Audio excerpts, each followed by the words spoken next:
SIP ನೀವು SIP ಹೂಡಿಕೆ ಶುರು ಮಾಡೋ ಮೊದಲು ನಿಮಗೆ ಈ ನಿಯಮ ಗೊತ್ತಿರಬೇಕು. ಬೇಸಿಕ್ ಥಂಬ್ ರೂಲ್ ಅಂತ ಕರಿತೀವಿ. ಆ ನಿಯಮ ಏನು ಅಂತ ನೋಡೋಣ. 7-5-3-1. ಆ ಬೇಸಿಕ್ ಥಂಬ್ ರೂಲ್ ಏನಂದರೆ 7-5-3-1. ಈ ನಿಯಮನ ನೀವು ಫಾಲೋ ಮಾಡೋದ್ರಿಂದ ಮ್ಯೂಚುವಲ್ ಫಂಡಲ್ಲಿ ಅತಿ ಹೆಚ್ಚು ಲಾಭನ ಗಳಿಸ್ಬೋದು. ಅದೇನು ಅಂತ ಒಂದೊಂದೇ ನೋಡ್ತಾ ಹೋಗೋಣ. 7 ವರ್ಷಗಳ ತಾಳ್ಮೆ. ನೀವು ಹಣವನ್ನು ಹೂಡಿಕೆಯಿಂದ ತೆಗೆದುಕೊಳ್ಳುವ ಮೊದಲು ಕನಿಷ್ಠ 7 ವರ್ಷಗಳವರೆಗೆ ಕಾಯಬೇಕಾಗುತ್ತದೆ. ಕಳೆದ 25 ವರ್ಷಗಳ ಡಾಟಾ ಪ್ರಕಾರ ನೀವು ಕನಿಷ್ಠ 7 ವರ್ಷಗಳ ಕಾಲ ಈಕ್ವಿಟಿ ಫಂಡ್ ಅಲ್ಲಿ ಹೂಡಿಕೆ ಮಾಡಿದ್ದರೆ ನೀವು ಹಣವನ್ನು ಕಳೆದುಕೊಳ್ಳುವ ಸಾಧ್ಯತೆ 0 ಇರುತ್ತದೆ. ಈ ನಿಯಮದ ಮೊದಲನೇ ರೂಲ್ ಏನಂದರೆ 7 ವರ್ಷಗಳ ಕಾಲ ನಿಮ್ಮ ಇನ್ವೆಸ್ಟ್ಮೆಂಟ್ ಹೂಡಿಕೆ ಮ್ಯೂಚುವಲ್ ಫಂಡಲ್ಲಿ ಇರಲೇಬೇಕಾಗುತ್ತದೆ. ಆಗ ನಿಮ್ಮ ಇನ್ವೆಸ್ಟ್ಮೆಂಟ್ನ ರಿಸ್ಕು 0 ಆಗುತ್ತೆ. ನನಗೆ ತುಂಬ ಜನ ಕೇಳ್ತಾ ಇದ್ರಿ, ಮ್ಯೂಚುವಲ್ ಫಂಡಲ್ಲಿ ಇನ್ವೆಸ್ಟ್ ಮಾಡೋದ್ರಿಂದ ರಿಸ್ಕ್ ಅಲ್ವಾ ಸರ್, ಮಾರ್ಕೆಟ್ ರಿಸ್ಕ್ ಇರುತ್ತೆ, ಲಾಸ್ ಆಗಲ್ವಾ ಅಂತ.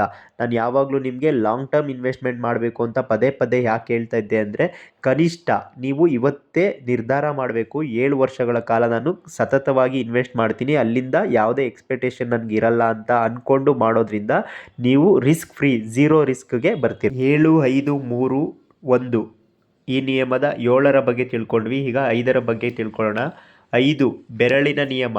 5ನ್ನು ಬೆರಳಿನ ನಿಯಮ ಅಂತ ನೆನಪಿಟ್ಕೊಳ್ಳಿ. ನಿಮ್ಮ ಹಣವನ್ನು large cap, mid cap, small cap, flexi cap ಇತ್ಯಾದಿಗಳಲ್ಲಿ ಹೂಡಿಕೆ ಮಾಡಬೇಕು ಎಂಬುದನ್ನು ನೆನಪಿಟ್ಟುಕೊಳ್ಳಲು ನಿಮ್ಮ 5 ಬೆರಳುಗಳನ್ನು ಬಳಸಿ. ಇದರಿಂದ ನಿಮ್ಮ ಹಣ ಸುರಕ್ಷಿತವಾಗಿ ಬೆಳೆಯುತ್ತದೆ. ನಾನಿಲ್ಲಿ ಮತ್ತೆ ಏನು ಹೇಳಿಕೊಟ್ಟಿದ್ದೀನಿ ಅಂದರೆ, ಲಾಂಗ್ ಟರ್ಮ್ ಇನ್ವೆಸ್ಟ್ಮೆಂಟ್ ಮಾಡೋದು ಎಷ್ಟು ಇಂಪಾರ್ಟೆಂಟೋ ಅಷ್ಟೇ important diversification. Large cap, mid cap, small cap, flexi cap ಈ ರೀತಿ ಡೈವರ್ಸಿಫಿಕೇಷನ್. ನಿಮ್ಮ ಎಲ್ಲ ಹಣವನ್ನು ಒಂದೇ ಕಡೆ ಇನ್ವೆಸ್ಟ್ ಮಾಡಬಾರ್ದು, ಡೈವರ್ಸಿಫಿಕೇಷನ್ ಮಾಡ್ಕೋಬೇಕು. ಇದು ತುಂಬ ಇಂಪಾರ್ಟೆಂಟ್. 7-5-3-1ರ ನಿಯಮದಲ್ಲಿ 7 ಮತ್ತು 5ರ ಬಗ್ಗೆ ತಿಳ್ಕೊಂಡ್ವಿ. ಈಗ ನಾವು 3ರ ಬಗ್ಗೆ ತಿಳ್ಕೊಳ್ಳೋಣ.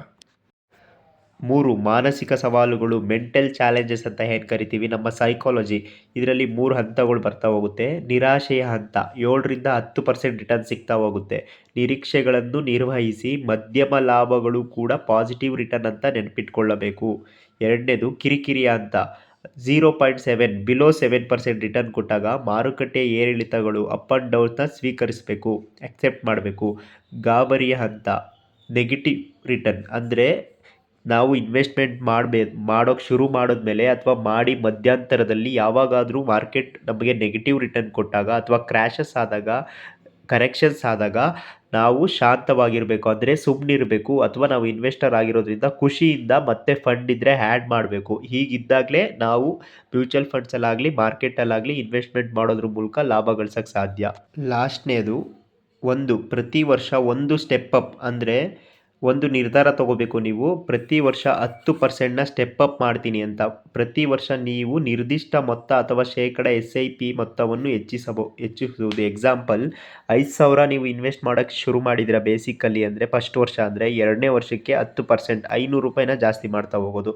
10,000 ಇನ್ವೆಸ್ಟ್ ಮಾಡಿದ್ದೀರಾ ಅಂದರೆ 10%, 1,000 ಜಾಸ್ತಿ ಮಾಡ್ತಾ ಹೋಗೋದು. ಈ ರೀತಿ ಒಂದು ಸಣ್ಣ ಚೇಂಜಸ್ ಮಾಡ್ತಾ ಹೋಗೋದ್ರಿಂದ, ನಮ್ಮ ಒಂದು ಸಣ್ಣ ಹೂಡಿಕೆನ ಜಾಸ್ತಿ ಮಾಡ್ತಾ ಹೋಗೋದ್ರಿಂದ ನಮ್ಮ ಫೈನಲ್ ಔಟ್ಪುಟ್ ಏನಿರುತ್ತಲ್ಲ ಅದರಲ್ಲಿ ತುಂಬ ದೊಡ್ಡ ಬದಲಾವಣೆ ಬರುತ್ತೆ. ಅದಕ್ಕೊಂದು ಎಕ್ಸಾಂಪಲ್ ನೋಡೋಣ. ಈಗ ಇದನ್ನು ಸ್ಟೆಪ್ ಅಪ್ ಅಂತ ಕರಿತೀವಿ. SIPನ ಎಷ್ಟರಲ್ಲಿ ಶುರು ಮಾಡಿರ್ತೀವಿ ಕೊನೆವರೆಗೂ ಅಷ್ಟರಲ್ಲೇ ತೊಗೊಂಡು ಹೋಗೋದಲ್ಲ. ಪ್ರತಿ ವರ್ಷ ನಮ್ಮ ಅರ್ನಿಂಗ್ ಸಂಪಾದನೆನ ಜಾಸ್ತಿ ಮಾಡ್ಕೊಳ್ಳೋ ಥರನೇ ಹೂಡಿಕೆನೂ ಜಾಸ್ತಿ ಮಾಡ್ತಾ ಹೋಗೋದ್ರಿಂದ ಕೊನೆಯ ಔಟ್ಪುಟ್ ರಿಸಲ್ಟ್ ನಮಗೆ ಜಾಸ್ತಿ ಸಿಗುತ್ತೆ. ಅದಕ್ಕೊಂದು ಎಕ್ಸಾಂಪಲ್ ನೋಡೋಣ ಇವಾಗ. ಆ ಎಕ್ಸಾಂಪಲ್ ಏನಂದರೆ, ಸಿಂಪಲ್ ಕ್ಯಾಲ್ಕುಲೇಷನ್ಸ್, ಸರಳ ಗಣಿತ ಅಂತ ಇದೆ. 5,000 SIPನ 12% ರಿಟರ್ನ್ ಎಕ್ಸ್ಪೆಕ್ಟೇಷನ್, ಅಂದರೆ 5,000 SIP ಮಾಡೋಕ್ಕೆ ಶುರು ಮಾಡಿದ್ದೀನಿ ಪ್ರತಿ ತಿಂಗಳು. ವರ್ಷದ ಕೊನೆಯಲ್ಲಿ ನನಗೆ 12% ರಿಟರ್ನ್ ನೀಡಿದರೆ ಆ SIP 20 ವರ್ಷಗಳ ನಂತರ 50 ಲಕ್ಷ ಟೋಟಲ್ ಮೊತ್ತ ನಮಗೆ ಸಿಕ್ಕಿರುತ್ತೆ. 5,000 ಪ್ರತಿ ತಿಂಗಳು ಇನ್ವೆಸ್ಟ್ ಮಾಡಿರ್ತೀವಿ, ವರ್ಷಕ್ಕೆ 12% ರಿಟರ್ನ್ ಎಕ್ಸ್ಪೆಕ್ಟ್ ಮಾಡ್ತಾ ಇದ್ದೀವಿ. 20 ವರ್ಷಗಳ ನಂತರ 50 ಲಕ್ಷ ನಮಗೆ ಗೇಯ್ನ್ ಆಗಿರುತ್ತೆ, ಪ್ರಾಫಿಟ್ ಆಗಿರುತ್ತೆ. ಅದನ್ನೇ ಬ್ಲೈಂಡಾಗಿ 5,000 ಮಾಡ್ಕೊಂಡು ಹೋಗೋದ್ರ ಬದಲು ಹೇಗೆ ನಮ್ಮ ಗ್ರೋತ್ ಸಂಪಾದನೆ ಜಾಸ್ತಿ ಆಗುತ್ತೋ ಹಾಗೆ ನಮ್ಮ ಹೂಡಿಕೆನ ಜಾಸ್ತಿ ಮಾಡೋದ್ರಿಂದ, ಇನ್ವೆಸ್ಟ್ ಜಾಸ್ತಿ ಮಾಡೋದ್ರಿಂದ, ಒಂದು ಸ್ಟೆಪ್ ಅಪ್ ಹಂತನ ನಾವು ತಲುಪೋದ್ರಿಂದ ನಮಗೆ ಲಾಭ ಜಾಸ್ತಿ ಆಗುತ್ತೆ. ಅದೇ 5,000 SIPನ ವಾರ್ಷಿಕ 10% ಅಂದರೆ 10% ಸ್ಟೆಪ್ ಅಪ್ ಮಾಡೋದ್ರಿಂದ ₹500 ಪ್ರತಿ ವರ್ಷ ಜಾಸ್ತಿ ಮಾಡ್ತಾ ಹೋಗೋದ್ರಿಂದ ಅಷ್ಟೇ ವರ್ಷಗಳಲ್ಲಿ 20 ವರ್ಷಗಳಲ್ಲಿ ನನಗೆ 1,00,00,000 ಸಿಗುತ್ತೆ. ನಾನು 5,000 ಇನ್ವೆಸ್ಟ್ ಮಾಡ್ತಾ ಇದ್ದೆ, 12% ರಿಟರ್ನ್ ಸಿಗ್ತಿತ್ತು. ಆವಾಗ 50 ಲಕ್ಷ ಸಿಗ್ತಿತ್ತು. ಆದರೆ ಸ್ಟೆಪ್ ಅಪ್ ಅನ್ನೋ ಒಂದು ಕ್ಯಾಲ್ಕುಲೇಷನ್ ಮೂಲಕ ನಾನು ಪ್ರತಿ ವರ್ಷ 10% ಎಕ್ಸ್ಟ್ರಾ ಇನ್ವೆಸ್ಟ್ ಮಾಡೋ ಮೂಲಕ ನಾನು 50 ಲಕ್ಷ ತಗೊಳ್ಳೋ ಜಾಗದಲ್ಲಿ 1,00,00,000 ಅಂದರೆ ಡಬಲ್ ಗೇನ್ ಆಗುತ್ತೆ. ಇದು ಈ ನಿಯಮ. ಸೊ ಇಲ್ಲಿ ನಾನು ನಿಮಗೆ ತುಂಬ ಸಿಂಪಲ್ಲಾಗಿ ಅರ್ಥ ಮಾಡ್ಸೋಕ್ಕೆ ಟ್ರೈ ಮಾಡಿದ್ದೀನಿ. ಮ್ಯೂಚುವಲ್ ಫಂಡಲ್ಲಿ ಒಂದು ಬೇಸಿಕ್ ಥಂಬ್ ರೂಲ್ ಇದೆ, 7, 5, 3, 1 ಅಂತ. 7 ಅಂದರೆ 7 ವರ್ಷ ಕಾಯಬೇಕು. 5 ಅಂದರೆ ನಿಮ್ಮ 5 ಬೆರಳುಗಳು ರೀತಿ ಡೈವರ್ಸಿಫಿಕೇಷನ್ ಮಾಡಬೇಕು. 3 ಅಂದರೆ ಮೆಂಟಲ್ ಚಾಲೆಂಜ್, ನಾವು ಎಲ್ಲ ಹಂತದಲ್ಲೂ ತಾಳ್ಮೆಯಿಂದ ಇರೋದು. ಒಂದು ಸ್ಟೆಪ್ ಅಪ್ನ ಅಳವಡಿಸ್ಕೊಳ್ಳೋದು. ಫಾರ್ ಎಕ್ಸಾಂಪಲ್ ನಾವು ಏನು ಇನ್ವೆಸ್ಟ್ ಮಾಡಿರ್ತೀವಿ ಅದಕ್ಕೆ 10% ಎಕ್ಸ್ಟ್ರಾ ಇನ್ವೆಸ್ಟ್ ಮಾಡ್ತಾ ಹೋಗೋದು. ಇದು ಈ ಬೇಸಿಕ್ ಥಂಬ್ ರೂಲ್ನ ಅರ್ಥ.